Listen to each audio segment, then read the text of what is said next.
we talked about the hadith of the slave girl. From there, we went to talk about an issue,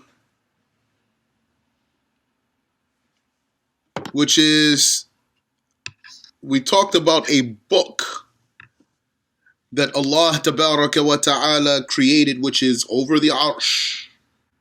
How did we get there? Because in the hadith of the slave girl, as reported by Muslim, the Prophet sallallahu alaihi wasallam said to the girl, Ain Allah? Apparently it means, where is Allah? She said, Fis sama, which apparently means in the sky. The Shaykh said,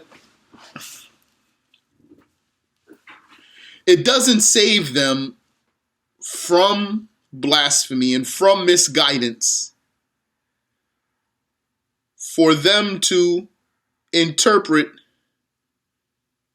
fi sama in the hadith as fawq al-arsh, over the arsh, above the arsh, above the throne. Well, why would they do that in the first place? First of all, that's a ta'wil, because the hadith of the slave girl says fi sama, which literally means in the sky. So to say it means fawq al-arsh, over the throne, is an obvious ta'wil. So they've contradicted themselves there. But their goal in trying to divert away from claiming that Allah is in the sky to claiming that He's over the arsh is to, in their claim, clear themselves from likening Allah to the creations. To clear themselves from likening Allah to the sun and the moon and the angels and the stars and the clouds. So they said, Fi sama in this hadith actually means fawq al-arsh. The Shaykh said this doesn't save them because by saying he's fawq al-arsh, above the throne, they have still confirmed a similar for Allah, which is the book over the arsh in which Allah wrote in it, Inna rahmati sabaqat ghadabi. Certainly my mercy precedes my wrath. That is, the meaning of that is that the signs of Allah's mercy are greater than the signs of Allah's torture, or the indications of Allah's mercy are greater than the indications of His torture. How is that? Because, for example, paradise is much, much, much bigger than hell. The Shaykh said that paradise is thousands of times bigger than hell, wider than hell, thousands of times. MashaAllah. The angels are much, much, much more numerous than the devils, because the angels are more numerous than the raindrops, more numerous than the leaves of the trees and the grains of sand, etc. So the signs or indications of Allah's mercy are greater than the indications of His torture. So that's written in a book over the arsh. And for us to say that Allah wrote it, it means that Allah made it be written. So that book is over the arsh. So if they said Allah is over the arsh, then they have likened Allah to the book that's over the arsh. And the Shaykh said, that book's being over the arsh is confirmed. It's narrated by Al-Bukhari and others. The expression of Al-Bukhari and Muslim for the hadith is, لما قضى الله الخلق كتب في كتابه فهو عنده فوق العرش إن رحمتي سبقت غضبي. When Allah completed the creation, or created the creation, He wrote in His book. Now literally it says فهو عنده فوق العرش. We'll explain. It seems that it says, it is with Him over the arsh. He wrote in his book, and it is with him over the arsh, inna rahmati sabaqat ghadabi. In this hadith is the word inda. We want to talk about that today, insha'Allah ta'ala. That's part of the reason we wanted to just back up and review some of these things that the Sheikh mentioned here, so that to refresh ourselves with the topic, so that we can talk about the word inda specifically. So before the Sheikh went to talk about the word ind and focused on the word ind, which might mean at or with, he talked about this book over the arsh. So فَهُوَ عِنْدَهُ فَوْقَ الْعَرْشِ, it is with him over the arsh, and we'll explain what that means. إِنَّ رَحْمَتِي سَبَقَتْ غَضَبِي, surely my mercy precedes my wrath. And in the version of Muslim, لَمَّا قَضَى اللَّهُ الْخَلْقَ كَتَبَ فِي كِتَابِهِ عَلَى نَفْسِهِ فَهُوَ مَوْضُوعٌ عِنْدَهُ إِنَّ رَحْمَتِي تَغْلِبُ غَضَبِي. In the narration of Muslim, he said, when Allah finished the creation, completed the creation, he wrote in a book, or he wrote in his book, كَتَبَ فِي كِتَابِهِ عَلَى نَفْسِهِ, he wrote in his book on himself. فَهُوَ مَوْضُوعٌ عِنْدَهُ, and it is put with him, or placed with him. Inna rahmati taghlibu ghadabi, certainly my mercy overcomes my wrath. Here, kataba fi kitabihi ala nafsihi, he wrote in his book on himself, he wrote it on himself, as is mentioned in the Quran, kataba ala nafsihi ar-rahmah. For example, in Surah Al-An'am,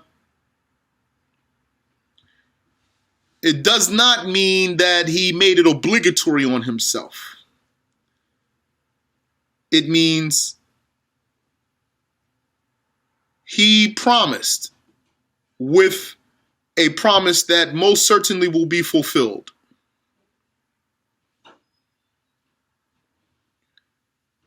So, kataba ala nafsihi, he wrote it on himself.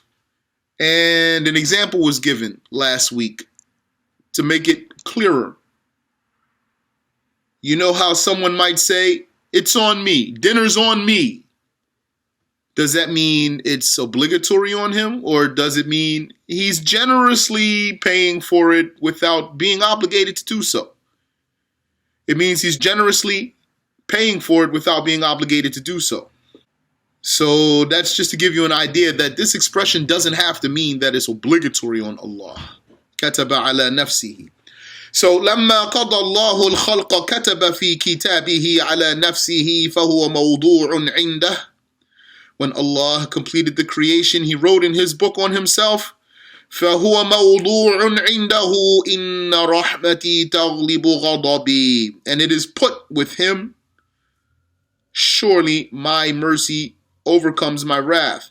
And according to the narration of Ibn Hibban, لما خلق الله الخلق كتب في كتاب يكتبه على نفسه وهو مرفوع فوق العرش إن رحمتي تغلب غضبي. In the version of Ibn Hibban, the Prophet sallallahu alaihi wa ala alihi wasallam said, when Allah created the creations, he wrote in a book, writing it on himself, putting it on himself generously, making a promise, that is, وَهُوَ مَرْفُوعٌ فَوْقَ الْعَرْشِ, and it is raised over the arsh. إِنَّ رَحْمَتِي تَغْلِبُ غَضَبِي, surely my mercy overcomes my wrath. And last week we talked a little bit about the fact that some of the scholars said that Al-Lawh al-Mahfuz is over the Arsh. And among what proves that that book is truly and literally over the Arsh is what Imam An-Nasa'i narrated. إن الله كتب كتابا قبل خلق السماوات والأرض بألفي سنة. Certainly Allah wrote a book before the creation of the heavens and the earth by 2,000 years. And Ibrahim said, بألفي عام, 2,000 years, the same thing.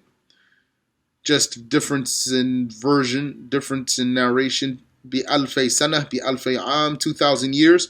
So surely Allah Ta'ala wrote a book before the creation of heavens and earth by 2,000 years.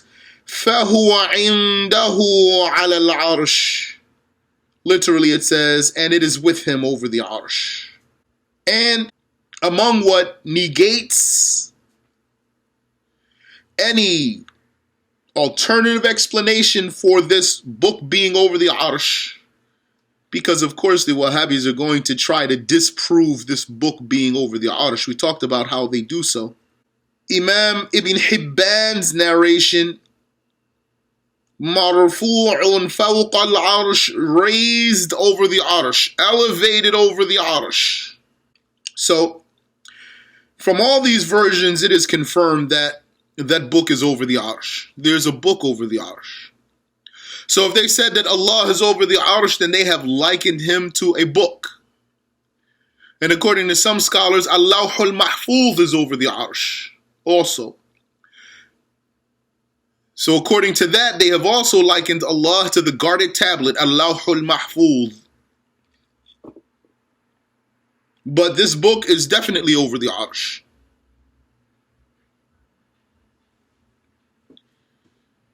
So then what about the word ind? Ain, Nun, Dal, ind.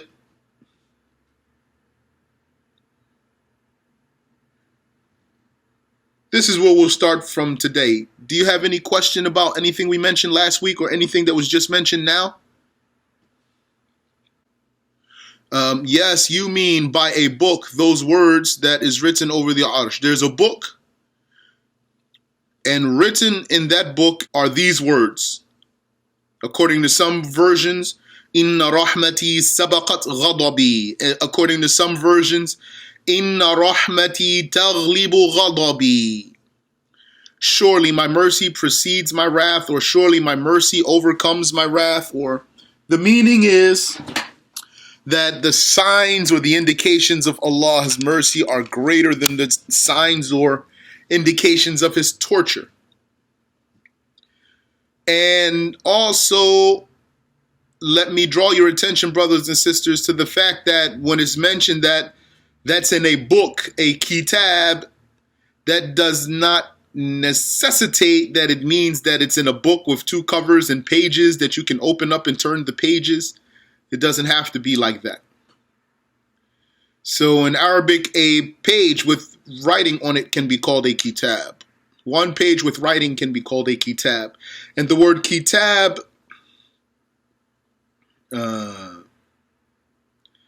it means literally in Arabic a gathering, a compilation.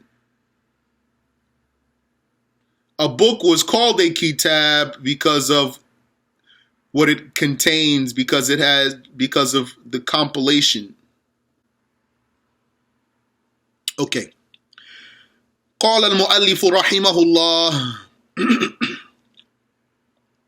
The author, may Allah Ta'ala have mercy on him, said, وَأَمَّا مَعْنَى عِنْدَهُ الْمَذْكُورِ فِي الْحَدِيثِ فَهُوَ لِلتَّشْرِيفِ. As for the meaning of عِنْدَهُ that's mentioned in the hadith, it is for nobility and honor, tashrif. Indahu apparently means with him or at him. Like this 55th ayah of Surah Al-Qamar, في مقعد صدق عند مليك مقتدر. I don't have the tafsir of this ayah. في مقعد الصدق, I could translate the words, a seat of truth. عند مليك مقتدر, with a powerful Malik. Allah describes himself as Malik here. في مقعد صدق, in a maq'ad of sidq. عند مليك مقتدر, with or to a Malik who's very powerful. I didn't look for the tafsir of this ayah, masha'Allah ta'ala. To be honest with you, I was pretty sure that everything in this lesson, I knew it. So I didn't review it first, masha'Allah. And had I actually reviewed it just to be sure, and that's a lesson for me, I would have come across this ayah and said, hey, let me check the tafsir of that ayah so that I can explain it. So I'm not just going to rely on my ability to translate the words, because that's not the way to do it. Anyway, this is the 55th ayah of Surah Al-Qamar. It has the word inda, and it is for tashrif, nobility. The linguists have confirmed that the word inda comes with a meaning other than containment and place. Because with or at gives an impression of a place, but it doesn't have to be. So the word inda in this hadith about the book over the arsh is for nobility. It's for the nobility of the place that that book is in. But it doesn't mean that Allah is in a place and that book is with him. Or else that would explicitly be likening Allah to the creations.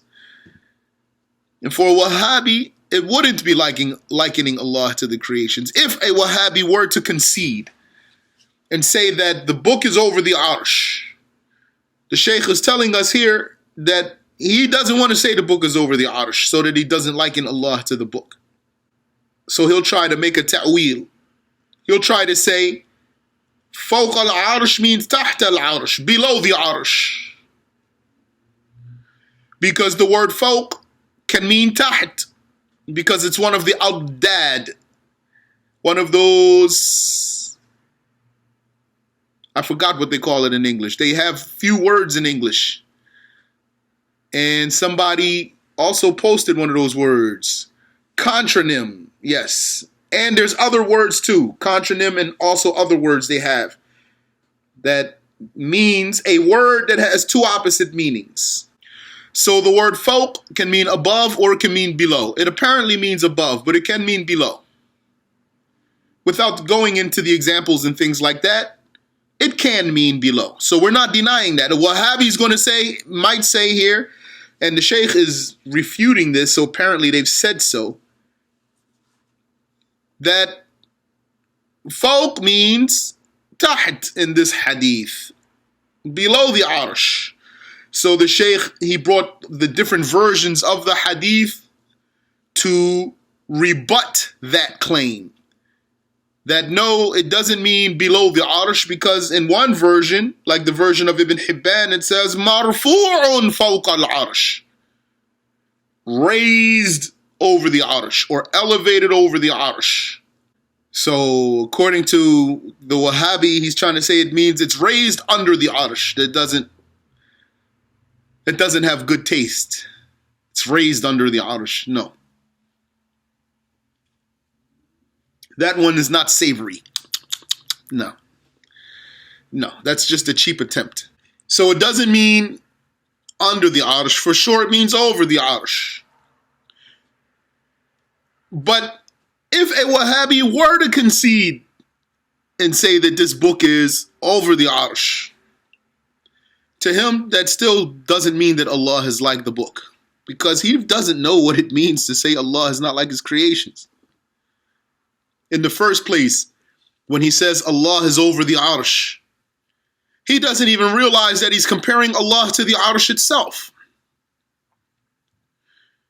Because to say something is above something else means you had to compare them to establish which one was above and which one was below. Because the 6 directions are relative, that means comparable. So what is in front of one might be behind the other. What is to the right of one could be to the left of the other. So if I'm standing face to face with someone, what's ahead of me is behind him, and what's behind me is ahead of him, and what's to my right is to his left. And if I'm on the 2nd floor, then what's below me is above the one who's on the 1st floor. These directions of above, below, in front of, behind, to the right or to the left are all relative. That means comparable. In order to even use these directions for something, it means you had to compare the thing to something else. So when they said Allah is over the Arsh, they compared Allah to the Arsh in the first place to establish that He's over it. They shut their minds off when they said He descended down to the lowest sky, because they don't want to admit that now they're saying He's under the Arsh. If He descended down to the lowest sky, now He's under the Arsh. But they never say He's under the Arsh. That word, Allah is below the Arsh or under the Arsh, they don't say it. They hint to it, but they won't say it as far as I know. I've never heard a Wahhabi say when Allah descends to the lowest sky, He's under the Arsh. They don't say that. In what I know, as far as I know. Take the ayah in Surah Al-Baqarah. هو الذي خلق لكم ما في الأرض جميعا ثم استوى إلى السماء. They say this means Allah is the one who created everything in the earth for you, and then He rose to the heavens. So that would mean He's below the heavens in order to rise up to them, but they won't say the word He's below them. They'll say He rose up to them without saying He's below them. Anyway, so for a Wahhabi, even if he does concede to that the book is over the Arsh, he won't concede to that means that Allah is like that book, because he does not know what it means to say that Allah is not like His creations. So Shaykh said the word inda in this hadith about the book being over the Arsh, indahu, with Him, is for nobility of the place of that book, not that Allah is in that place. Allah is not in that place, because Allah is not in a place. And so glory be to Allah and praise be to Allah, the Lord of the worlds. Hafiz and Muhaddith Waliyuddin Abu Zur'ah Ahmad ibn Abdir Rahim al-Iraqi said, quote, وقوله أي النبي صلى الله عليه وسلم فهو عنده فوق العرش لا بد من تأويل ظاهر لفظة عنده لأن معناها حضرة الشيء والله تعالى منزه عن الاستقرار والتحيز والجهة فالعندية ليست من حضرة المكان بل من حضرة الشرف أي وضع ذلك الكتاب في محل معظم عنده. انتهى. Abu Zur'ah rahimahullah said, and this is in his book Tarhut Tathrib, the Prophet saying فَهُوَ عِنْدَهُ فَوْقَ الْعَرْشِ, which apparently means it is with Him over the Arsh. There's no escape from.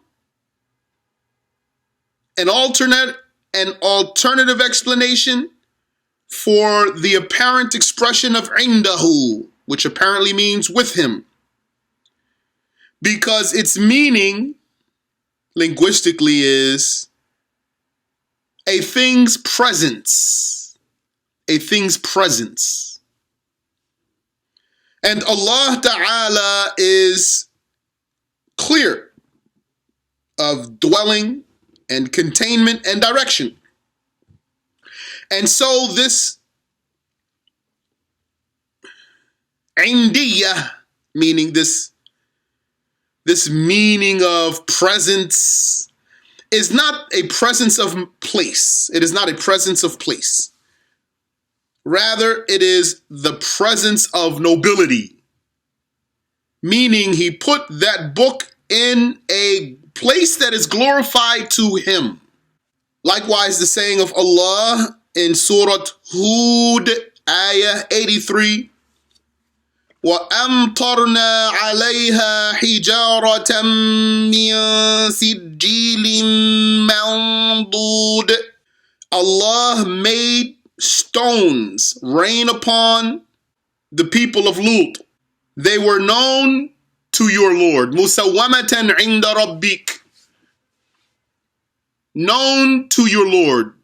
Inda in this ayah, which is the 83rd ayah of Surah Hud, refers to that being by the knowledge of Allah. This cannot mean that those stones were in Allah's vicinity, that according Allah is over the arsh and there's basically a pile of stones next to him and then he sent them down on those people. And a Wahhabi might even believe something like that there were a pile of stones next to Allah and then he sent them down. So, Shaykh said, concerning this 83rd verse of Surah Hud, that inda indicates in this ayah that is by the knowledge of Allah, and the meaning is not that those stones were in the vicinity of Allah in a place. The Shaykh said, so whoever uses the mere word inda as evidence to confirm a place for Allah and to confirm that Allah is in the vicinity of something of his creation, then he's among the most ignorant of the ignorant. Shaykh said, would an intelligent person say that those stones that Allah descended upon those blasphemers came from over the arsh to them, meaning that they were with Allah over the arsh, a pile of stones next to Allah over the arsh, and then they came down to the people from over the arsh? Would an intelligent person say so? No, the answer is no, he wouldn't. There are some things, brothers and sisters, that have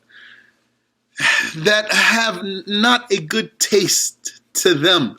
They are not savory. The common sense rejects them, basically, is what I'm trying to say. Some things that the common sense rejects them. Prophet Muhammad sallallahu alaihi wasallam was commanded to say that he does not come with what is far-fetched.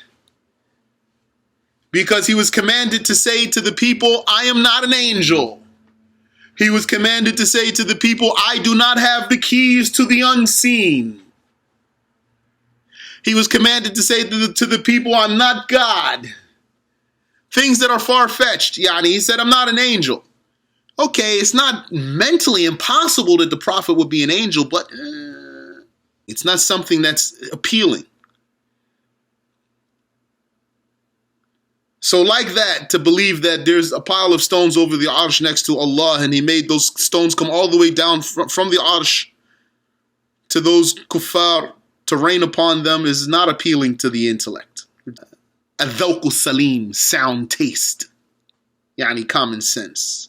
The synopsis, the summary, is that the word inda comes with the meaning of place, comes with the meaning of time, and it comes with the meaning of judgment. Sometimes you can translate inda as according to. يُقَالُ هَذَا عِنْدَ اللَّهِ أَفْضَلُ مِنْ هَذَا. It could be said, this one, عِنْدَ اللَّهِ, to Allah, is better than that one. هَذَا عِنْدَ اللَّهِ أَفْضَلُ مِنْ هَذَا. So inda here doesn't mean a place. If we wanted to translate it as this one with Allah is better than that one, okay, it still doesn't mean a place.